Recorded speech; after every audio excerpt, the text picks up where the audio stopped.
SSC পরীক্ষার বাংলা প্রথম পত্র, পালামৌ, সঞ্জীব চন্দ্র চট্টোপাধ্যায়। এমসিকিউ প্রশ্ন। 1. সঞ্জীব চন্দ্র চট্টোপাধ্যায় কোন বিখ্যাত লেখকের সহোদর ছিলেন? উত্তর: বঙ্কিমচন্দ্র চট্টোপাধ্যায়ের সহোদর ছিলেন। প্রশ্ন 2. সঞ্জীব চন্দ্র চট্টোপাধ্যায়ের শ্রেষ্ঠ রচনা কোনটি? উত্তর: পালামৌ। সঞ্জীব চন্দ্র চট্টোপাধ্যায়ের শ্রেষ্ঠ রচনা পালামৌ। প্রশ্ন 3. কোনটি সঞ্জীব চন্দ্র চট্টোপাধ্যায়ের ভ্রমণ উপন্যাস? পালামৌ। সঠিক উত্তর: পালামৌ। পালামৌ সঞ্জীব চন্দ্র চট্টোপাধ্যায়ের ভ্রমণ উপন্যাস।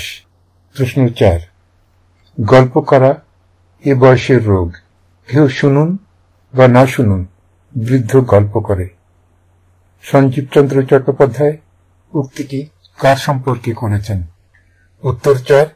নিজের সম্পর্কে। সঞ্জীব চন্দ্র চট্টোপাধ্যায় নিজের সম্পর্কে এই উক্তিটি করেছেন। উক্তিটি হচ্ছে, গল্প করা এ বয়সের রোগ, কেউ শুনুন বা না শুনুন, বৃদ্ধ গল্প করে। প্রশ্ন 5. পালামৌ রচনা অনুযায়ী কি করা বড়দের এক ধরনের রোগ? ঝগড়া করা, গল্প করা।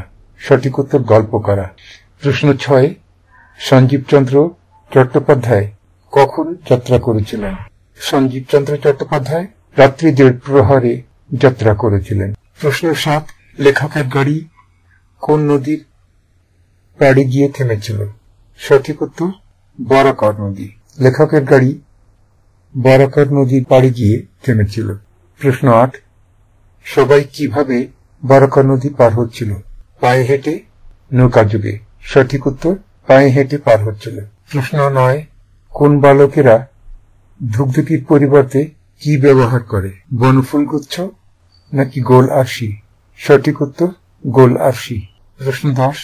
পালামৌয়ের পাহাড়ের গায়ে কি গাছ মাথা উঁচু করে দাঁড়িয়েছিল? তমাল, বকুল না অশ্বত্থ? সঠিক উত্তর: অশ্বত্থ।